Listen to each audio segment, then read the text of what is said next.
Make the case. You know, the thing is, many people will disagree with you and say, as many of our callers have said already this morning, you know, the thing is, these are not people who are fleeing persecution.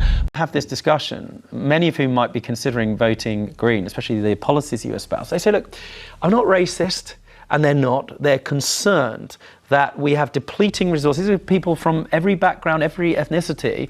I want to be able to get an appointment with my doctor. I want to get my kid into a school. And I am competing with people who are unlawfully here. 50,000 is a large number. What does the Green Party have to say about it? What's their point of view? People are entirely legitimately concerned about not being able to get an NHS appointment, to be able to access a council house, to be able to afford public transport. But these are not the problems of migrants, and they're certainly not the problems of people who are travelling by small boat, who are fleeing for their lives from war and persecution. This is abject nonsense, what Anne is saying. This is an entirely manufactured crisis. We've had decades of conservative austerity.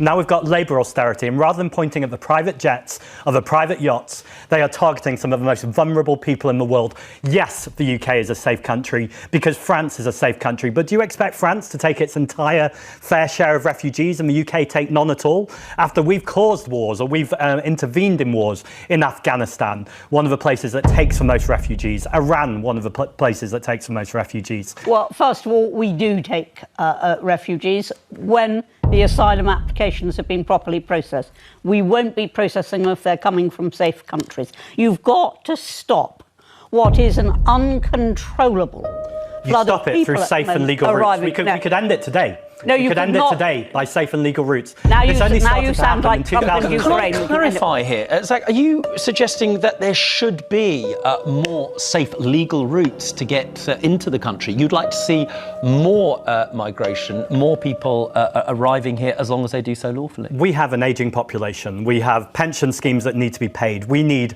young people to be able to come over here to be contributing to our tax system. Now, of course, we need to be training British workers as well, but there's not either or here. We ultimately need to make sure that people are coming over here legally and that they're allowed to work. At the moment, people aren't even allowed to work, and then people say they're not contributing. And many of them, people will be saying... You should have a principle, and the principle should not be to treat human beings as one in, one out. It's treating people as numbers.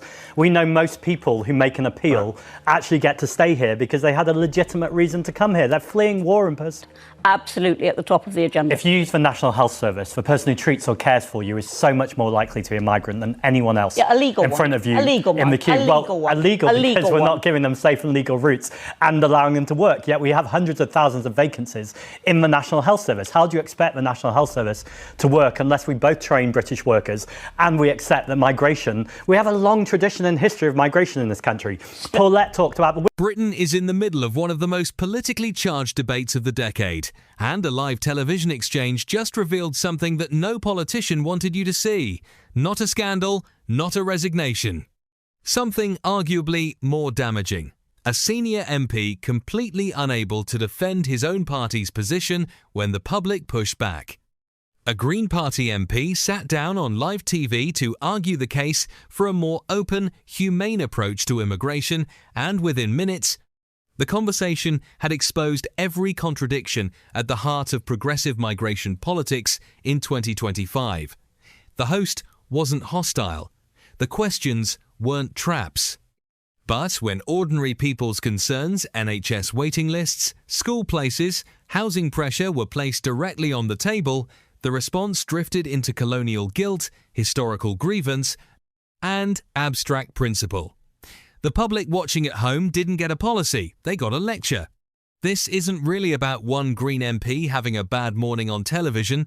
This is a window into a much deeper political crisis on the British left. For years, progressive parties have struggled to reconcile two things: genuine compassion for people crossing the channel in desperate circumstances, and the very real frustration of working-class communities who feel abandoned by a system under unbearable strain. The moment a politician reaches for colonial history to answer a question about GP appointments, that's not analysis, that's deflection, and voters know the difference. Meanwhile, Reform UK is watching all of this with barely concealed delight. Every time the centre-left fails to speak plainly about border control, Nigel Farage's pitch gets stronger. The Green Party's position is ideologically consistent but politically catastrophic in the current climate. They want open, legal routes, and they want the public to reframe immigration as an economic asset rather than a burden. In principle, that argument has real merit. The NHS genuinely cannot function without migrant workers. The pension time bomb genuinely requires a younger workforce. But strategy isn't just about being right, it's about being heard. And right now, Labour, under enormous electoral pressure from reform, is tightening its rhetoric on migration, not loosening it. The Greens are swimming against a very powerful tide, and this broadcast showed exactly how difficult that swim has become. Here is the reality for millions of people across Britain right now. They are not waiting months for a doctor's appointment because they are racist. They are not struggling to get their child into a local school because they hate immigrants. They are exhausted by a decade and a half of underfunding, by a cost of living crisis that hasn't ended, and by a political class that too often tells them their concerns are manufactured rather than real. When a politician dismisses the lived experience of someone who can't see their GP as a manufactured crisis, that lands as contempt. And contempt is the most dangerous thing a politician can show a voter.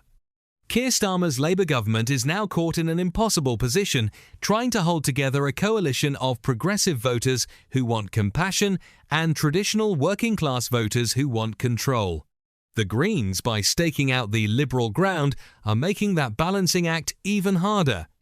Expect this debate to intensify as the asylum processing backlog grows, as channel crossings dominate headlines through spring, and as local elections drag immigration back to the centre of political conversation.